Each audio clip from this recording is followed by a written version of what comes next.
Experience is what builds a person, from childhood until the end. A fundamental part of growing is to learn from your past self, both mistakes and success. Good afternoon, everybody. My name is Rebecka Larsson. I bet a lot of you here have struggled with overwhelming thoughts. I know I have. Therefore, today I will be taking you through how to come to an understanding of your past self to improve your future self. I spent years drowning in my own thoughts, unable to find an escape. I would have constant panic attacks and floods of endless negative thoughts. I felt stuck in a loop, constantly humming over all my regrets, all the things I could have done differently. I asked myself, why is everything so shitty? Why do bad things always happen to me? I don't know what to do. I can't do anything right. I'm stupid. People don't like me. I'm not enough. They're so much better than me. I suck. I can't do that. What if they judge me?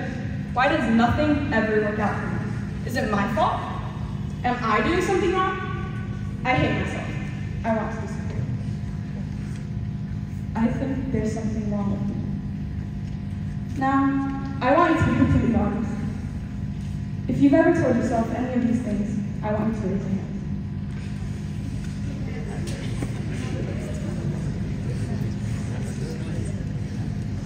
This constant nagging continued in my head for years on end.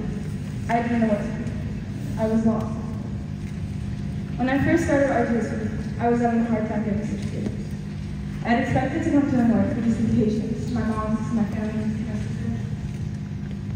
Then my dad dropped a bomb and told me we were moving back. I had to leave my entire life in Sweden behind without ever getting the chance to say goodbye. Life as I knew it disappeared in an instant. I felt like the world was against me. I had to start all over again. New school, new people, new curriculum.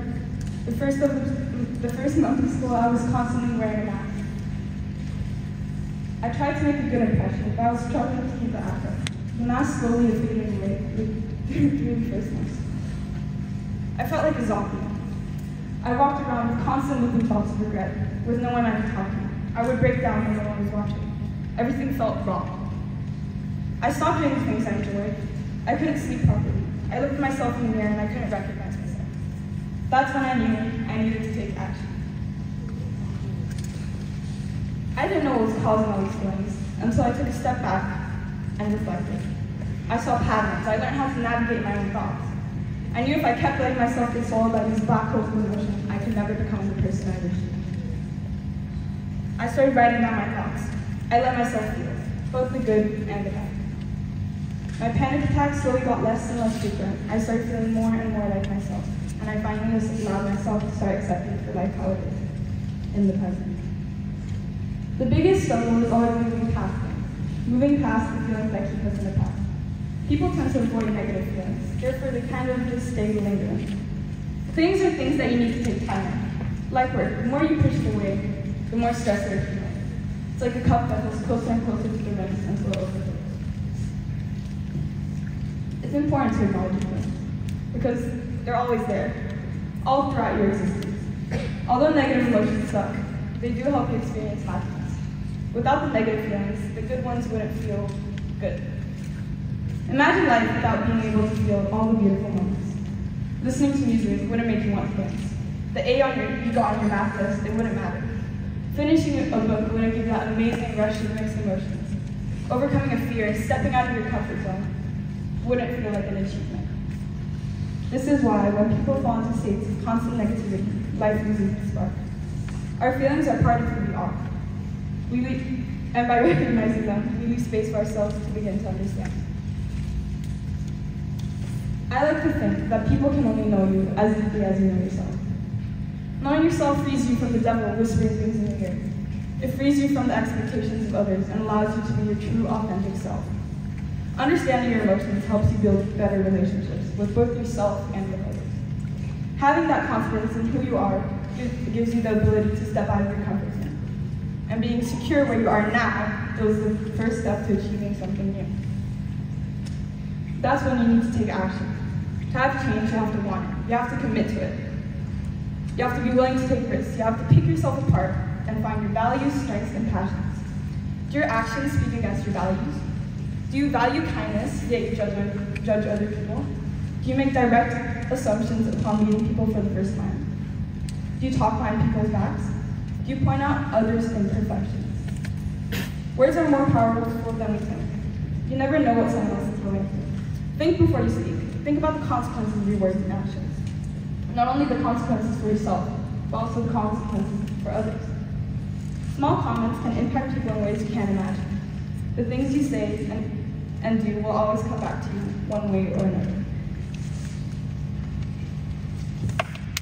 The only person you can change is yourself.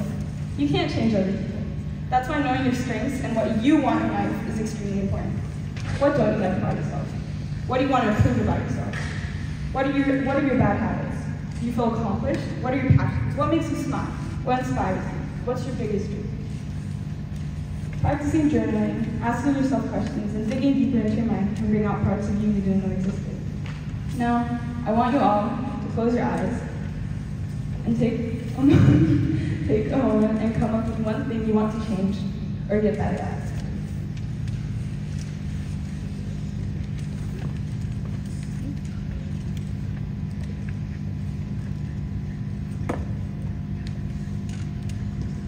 I want you to keep this goal in mind and work to accomplish it.